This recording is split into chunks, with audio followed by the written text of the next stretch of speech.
মোবাইলে কথা বলার ক্ষেত্রে আন্তঃসংযোগ ফি রবি এবং বাংলালিংকের কাছে প্রায় 400 কোটি টাকা জমা আছে। আর এ ব্যাপারে আমাদের সঙ্গে কথা বলার জন্য সরাসরি ভার্চুয়ালি যুক্ত হয়েছেন শাহেদ আলম।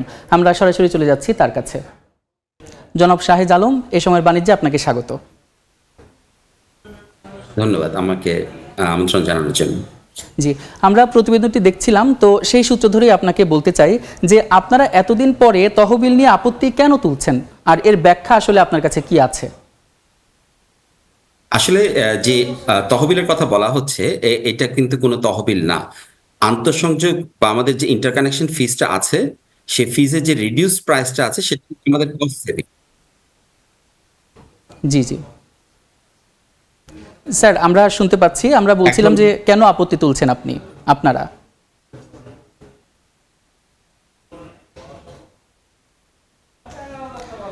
স্যার, আমরা বলছিলাম যে এতদিন পরে তহবিল নিয়ে আপনারা আপত্তি তুলছেন, আসলে কেন তুলছেন এটা আসলে আমরা একটু জানতে চাচ্ছিলাম। আচ্ছা, আমাদের আপত্তিটা হচ্ছে এখানে যে জিনিসটা হাইলাইট করা হচ্ছে যে এখানে এখানে যে আপত্তিটা করা হচ্ছে ইন্টারকানেকশন ফিতে, সেটা হচ্ছে ইন্টারকানেকশন ফিসটা আসলে এখানে একটা সেভিংস। যে কোনো অ্যাকাউন্টিং ট্রানজাকশনে এটা সেভিংস থাকে, সেটাকে কখনোই কিন্তু জমা হিসেবে দেখানো যায় না। এটা একটা কৃত্রিম ভাবে জমা দেখানো হয়েছে, কারণ বিটিআরস আমাদেরকে বলেছিল যে যে টাকাটা সেভিংস হচ্ছে সেই টাকাটাকে জমা হিসেবে দেখাতে হবে। আমাদের আপত্তিটা হচ্ছে এটা অ্যাকাউন্টিং স্ট্যান্ডার্ড অনুযায়ী, বাংলাদেশের অ্যাকাউন্টিং স্ট্যান্ডার্ড বলি বা ইন্টারন্যাশনাল অ্যাকাউন্টিং স্ট্যান্ডার্ড বলি, এটা কোনোভাবেই আপনার সেই স্ট্যান্ডার্ডের সাথে মিলে না এবং এটা কোনোভাবেই জমা হিসেবে দেখানো সম্ভব না। কৃত্রিম ভাবে কিছু টাকা একটা অ্যাকাউন্ট থেকে আরেকটা অ্যাকাউন্টে এনে দেখানো হয়েছে, যেটার কারণে আমরা আপত্তি জানিয়েছি। আমরা বলেছি যে এটা কোনো ভাবেই সম্ভব না কোনো ইন্টারন্যাশনাল স্ট্যান্ডার্ড অনুযায়ী, এবং কি যেসব জায়গায় ডিফারেন্সিয়েটেড আপনার ইন্টারকানেকশন চার্জ আছে সেখানেও কিন্তু আপনার এই ধরনের রুলস বা রেগুলেশনসটা নাই। তো সুতরাং আমাদেরকে যে রেগুলেশনসের আন্ডারে বা ডিরেক্টিভটা দেওয়া হচ্ছে সেটা সম্পূর্ণ এবং আইন বিরোধী। এখানেই ছিল আমাদের আপত্তি। জি স্যার, একটু ব্যাখ্যা চাচ্ছিলাম যে কেন আসলে আপনারা যখন শুরুতে এটা বলা হয়েছিল আপনারা কিছুই বললেন না, কিন্তু এখন এসে আপত্তি কেন তুলছেন? এটার ব্যাখ্যা আসলে জনমনের প্রশ্ন। আমরা প্রথম দিন থেকে এটা নিয়ে আপত্তি জানিয়েছি। আমরা প্রতিবারই চিঠি দিয়েছি, যখনই বিটিআরসি রিপোর্ট চেয়েছে প্রত্যেকটা রিপোর্টে আমরা এই বিষয়টা তুলে ধরেছি যে বিটিআরসি এখন যে ইন্টারকানেকশন ফিজের কথাটা বলছে সেটা সম্পূর্ণভাবে ভুল। সেটা অ্যাকাউন্টিং স্ট্যান্ডার্ডের সাথে যায় না, কারণ এটা হচ্ছে একটা মানে আপনার কস্ট সেভিংটাকে কখনোই আপনি সেটাকে ক্যাশ হিসেবে দেখাতে পারেন না, এবং সেটাকে আমি কোনো একটা সেপারেট অ্যাকাউন্টে গিয়েও আসলে দেখাতে পারি না। বাট বিটিআরসি অনেকবার আমাদেরকে প্রেশার ক্রিয়েট করার কারণে আমরা বলেছি ঠিক আছে, আমরা একটা অ্যাকাউন্টে অন্য অ্যাকাউন্ট থেকে আমরা টাকা এনে জমা রাখছি, কিন্তু আসলে সম্পূর্ণ পদ্ধতিটা ভুল। এই কারণে আমরা চূড়ান্তভাবে আমাদের আপত্তিটা জানিয়েছি বিটিআরসি কে, এবং বিটিআরসি বলেছে নেক্সট কমিশন মিটিং এটা নিয়ে ডিসকাস করে তারা এটা রিসলভ করবে। আচ্ছা, এখানে তো দেখা যাচ্ছিল প্রত্যন্ত অঞ্চলে আপনারা নেটওয়ার্কিং বাড়াবেন, এরকম একটা কথা ছিল। তো সেটার জন্য আপনারা কি ভবিষ্যতেও কাজ করবেন, কিংবা কেন করেননি এত দূর, যেহেতু এখনো কথা হচ্ছিল এটা তো আন্তর্জাতিকভাবে আমাদের টেলিকমিউনিকেশনস কোনো বাংলাদেশের জন্য কোনো এককভাবে কোনো স্ট্যান্ডার্ড না। এটা ইন্টারন্যাশনাল স্ট্যান্ডার্ড অনুযায়ী আপনার যে ফিজটা বা অ্যাকাউন্ট ইন্টারকানেকশন ফিজটা যেটা আমরা সেভ করি সেটা কিন্তু আপনার সেভিংস হিসাবে থাকে। এটা দিয়ে কিন্তু আপনার প্রত্যন্ত অঞ্চলে নেটওয়ার্ক বাড়ানোর যে ব্যাপারটা আছে সেটা কখনোই হয় না।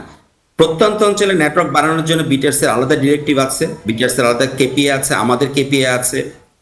সে অনুযায়ী কিন্তু আমরা প্রত্যন্ত অঞ্চলগুলোতে আমরা নেটওয়ার্ক সম্প্রসারণ করে থাকি।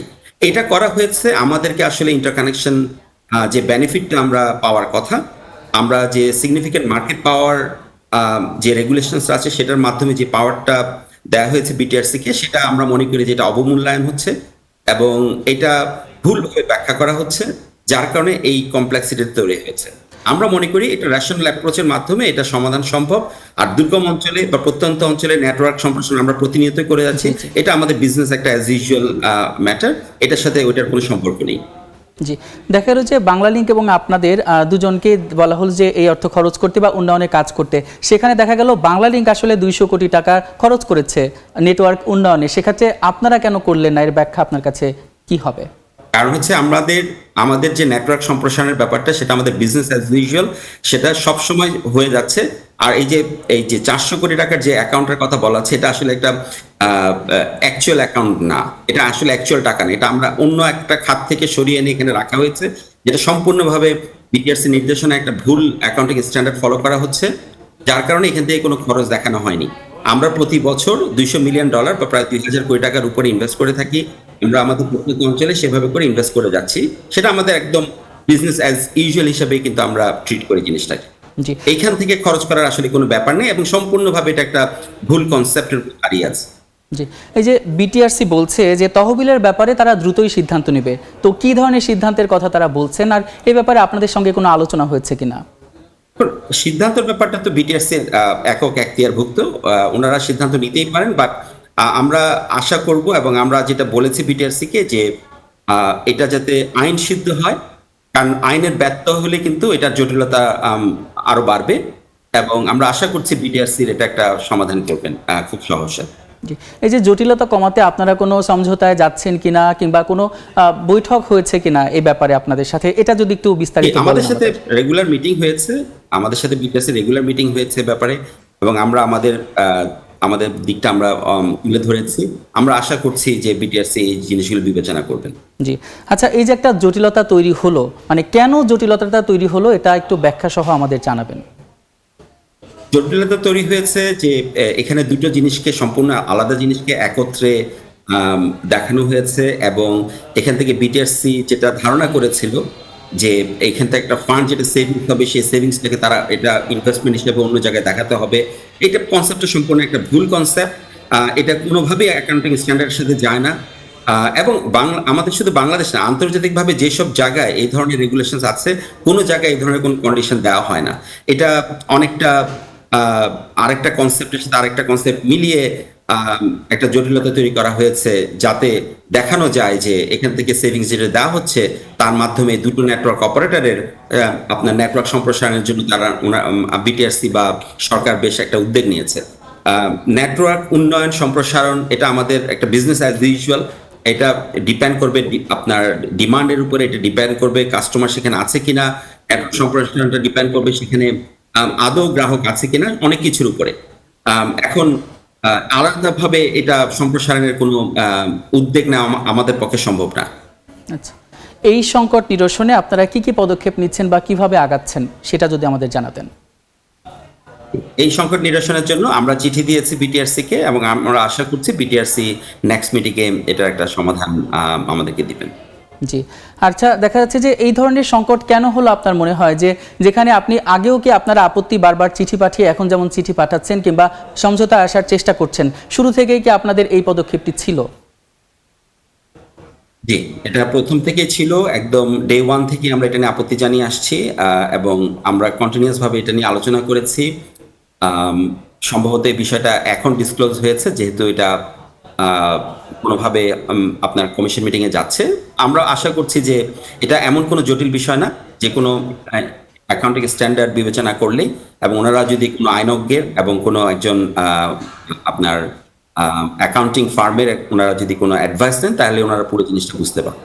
জি, আর যদি বলি যে এই ব্যাপারটা আমি আরবারও জানতে চাচ্ছি যে বাংলা লিঙ্ক, মানে তারা যেহেতু এটা আন্তর্জাতিক স্ট্যান্ডার্ডে বারবার বলছেন যে এটা মানছে না, তাহলে বাংলা লিঙ্ক দেখা গেল যে তারা 200 কোটি টাকা খরচ করলো উন্নয়নে, কিন্তু আপনারা করছেন না, তাহলে ওনারা কোন মানদণ্ডের ভিত্তিতে করলো, আর আপনারা কোন মানদণ্ড ফলো করে সেটা করলেন না, উন্নয়নে খরচ করলেন না আপনারা, যদি বলি সেটা? এখানে খরচের কোনো ব্যাপার নেই। এখন আমি অন্য কোনো অপারেটরের পক্ষে বলতে পারবো না, বাট আমাদের পক্ষ থেকে আমাদের অবস্থানটা স্পষ্ট, এখানে কোনো খরচের ব্যাপার নেই। এটা হচ্ছে একটা সেভিংস বা সঞ্চয়। আপনি এই সঞ্চয়টাকে জমা হিসেবে দেখাতে পারেন না, এবং এটা দেখানোটা যে কোনো অ্যাকাউন্টিং স্ট্যান্ডার্ড অনুযায়ী ভুল হবে। মনে রাখতে হবে, রবি একটা লিস্টেড কোম্পানি, রবির প্যারেন্ট কোম্পানিও লিস্টেড কোম্পানি, সুতরাং আমাদেরকে মানে খুব কড়াকড়িভাবে অ্যাকাউন্টিং স্ট্যান্ডার্ড ফলো করতে হয়, আমরা সেভাবেই ফলো করি। আমি অন্য কোনো অপারেটরের পক্ষ থেকে এই জায়গাটাতে আসলে কথা বলতে পারবো না। জি, আচ্ছা, আপনাদেরকে যদি শেষ প্রশ্ন একদম, যে আপনাদের কাছে একদম ক্লিয়ারেন্স কি এই ব্যাপারে, এবং আপনাদের স্টেটমেন্টটা কি এই ব্যাপারে, সেটা যদি জানতে চাই। আবার কি একটু রিপিট করবেন কেন? এই ব্যাপারে আপনাদের স্টেটমেন্টটা আসলে কি, মানে আপনারা মানে কি সিদ্ধান্ত নিচ্ছেন বা কোন ব্যাপারে আপনারা স্ট্রিক্ট আছেন, যদি ছোট করে বলতেন। আমাদের শেষ প্রশ্ন এটা।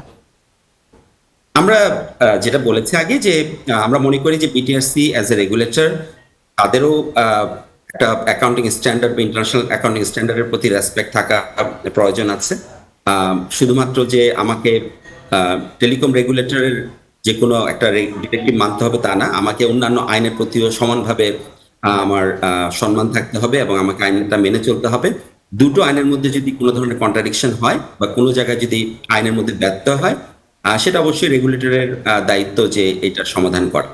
আর কোনোভাবেই আপনার কোন একটা সঞ্চয়কে বা আমি যেটা বলছি যে একটা সেভিংসকে কোনোভাবেই কিন্তু আমরা এটাকে ব্যাংক অ্যাকাউন্টে জমা দেখাতে পারি না। সুতরাং বিটিআরসি কে এখানে আসলে দায়িত্ব নিতে হবে যে এটার সমাধান। ধন্যবাদ শাহিদ আলম এই সময়ের বাণিজ্যে আসার জন্য।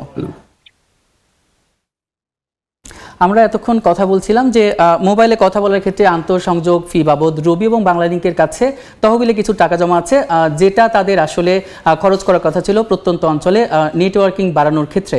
তো এ ব্যাপারে কথা বলার জন্য আমাদের সঙ্গে সরাসরি যুক্ত ছিলাম শাহিদ আলম।